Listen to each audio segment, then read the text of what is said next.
As he went along, he saw a blind man from birth.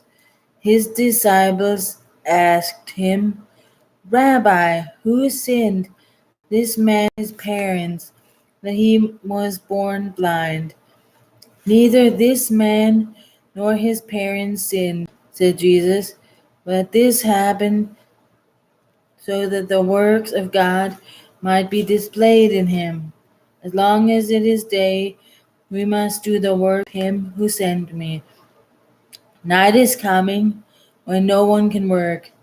While I am in this world, I am the light of the world. After saying this, he spit on the ground, made some mud with the saliva, and put it on the man's eyes. Go, he told them, wash in the pool of Siloam. So the man went and washed and came home seeing. His neighbors and those who had formerly seen him begging asked, Isn't this the same man who used to sit and beg? Some claimed that he was. Others said, No, he only looks like him. But he himself insisted, I am the man. How then were your eyes open? They asked. He replied, The man you call Jesus made some mud and put it on my eyes. He told me to go to Siloam and wash. So I went and washed, and then I could see. Where is this man? They asked him. I don't know, he said. They brought to the Pharisees the man that had been blind. Now the day on which Jesus had made the mud and opened the man's eyes was the Sabbath. Therefore the Pharisees also asked him how he had received his sight. He put mud in my eyes, the man replied, and I washed, and now I can see. Some of the Pharisees said, This man is not from God, for he does not keep the Sabbath. But others asked, How can a sinner perform such signs? So they were divided. Then they turned again to the blind man. What have you to say about him? It was your eyes he opened. The man replied, He is a prophet. They still did not believe that he had been blind and received his sight until they sent for the man's parents. Is this your son? They asked. Is this the one you say was born blind? How is it now that he can see?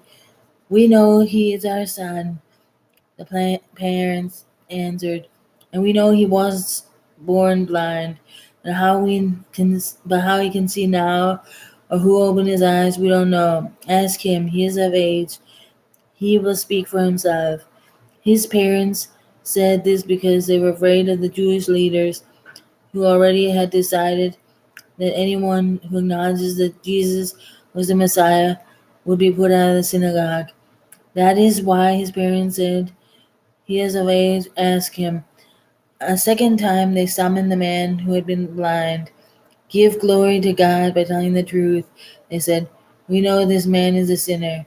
He replied, Whether he is a sinner or not, I do not know. One thing I do know, I was blind, but now I see. Then they asked him, What did he do to you? How did he open your eyes? He answered, I have already told you. You did not listen. Why do you want to hear it again? Do you want to be his disciples too? Then they hurled insults at him and said, You are this fellow's disciple. We are disciples of Moses. We know that God spoke to Moses, but for this fellow, we don't even know where he comes from. The man answered, Now this is remarkable. You don't know where he comes from, yet he opened my eyes. We know that God does not listen to sinners.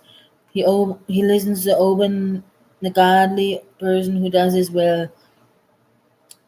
Nobody has ever heard of opening the hands of a man born blind. If this man were not from God, he could do nothing. To this they replied, You were steeped in sin at birth. How dare you lecture us? And they threw him out. Jesus heard that they had thrown him out. And when he found him, he said, Do you believe in the Son of Man? Who is he, sir? The man asked. Tell me so that I may believe in him. Jesus said, You have seen him. In fact, he is the one speaking with you. Then the man said, Lord, I believe, and he worshipped him. Jesus said, For judgment I have come into this world, so that the blind will see, and those who see will become blind. Some Pharisees with him heard him say this and asked, What? Are we blind too? Jesus says, If you were blind, you would not be guilty of sin. But now that you claim you can see, your guilt remains.